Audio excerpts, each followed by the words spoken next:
প্রিয় দর্শক, আজ আমরা আলোচনা করব সিন্দুর কি কিমত নাটকের ১০২তম পর্ব সম্পূর্ণ ঘটনাটি। নাটকে আজ যা যা ঘটেছে তার রীতিমতো মন কাঁপানো।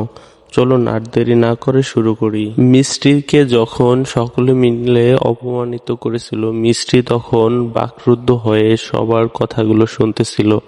আর সে বুঝাতে চেয়েছিল যে এগুলো তার দ্বারা হয়নি, এরকম কাজ সে করেনি। মিস্ত্রিকে রেখে সবাই সেখান থেকে চলে যায় আর সে একা একাই সেখানে দাঁড়িয়ে থেকে কাঁদতে থাকে। রুদ্র এই ঘটনার পরে খুবই রেগে যায়, কিন্তু সে মিষ্টির চোখে সত্যতা দেখতে পায়। তারপরে তাকে সাহস জোগানোর জন্য তাকে একটা কলম দেয়। মিষ্টি আর সারা রাত ঘুমায়নি। সে না ঘুমিয়ে কলম দিয়ে হুবহু একটা নোট তৈরি করে, যাতে করে সে আগের নোটটিকে প্রমাণ করতে পারে যে এটা তার ছিল না। মিষ্টির নিজেকে নির্দোষ প্রমাণ করার জন্য কঠোর পরিশ্রম দেখে রুদ্র বুঝতেই পারে যে আসলে এটা অন্যদের চক্রান্ত ছিল।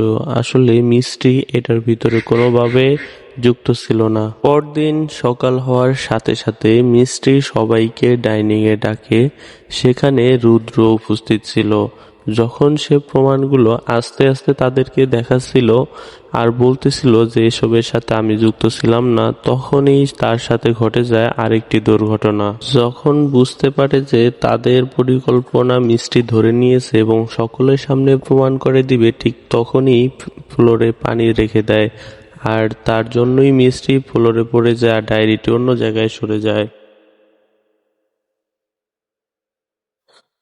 তখন আবার সবাই মিষ্টিকে ভুল বুঝতে শুরু করে আর সবাই সেখান থেকে চলে যায়। চলে যাওয়ার পরে মিষ্টি প্রতিবাদের জন্য মিষ্টি প্রেয়ার চুলে ধরে আর বলে যে সবাইকে তুমি তোমার সত্যি কথাগুলো বলে দাও যে এগুলোর পিছনে তোমারই হাত ছিল।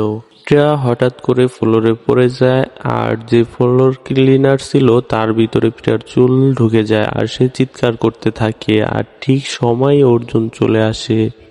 অর্জুন সেখানে এসে মিষ্টিকে রাগ করে এবং প্রিয়াকে সেখান থেকে চুলগুলো বের করে নিরাপদে তার রুমে নিয়ে যায়। আর এই অবস্থায় মিষ্টির সামনেই প্রিয়া অর্জুনকে জড়িয়ে ধরে আর বলতে থাকে আমার মাথা ব্যথা করে।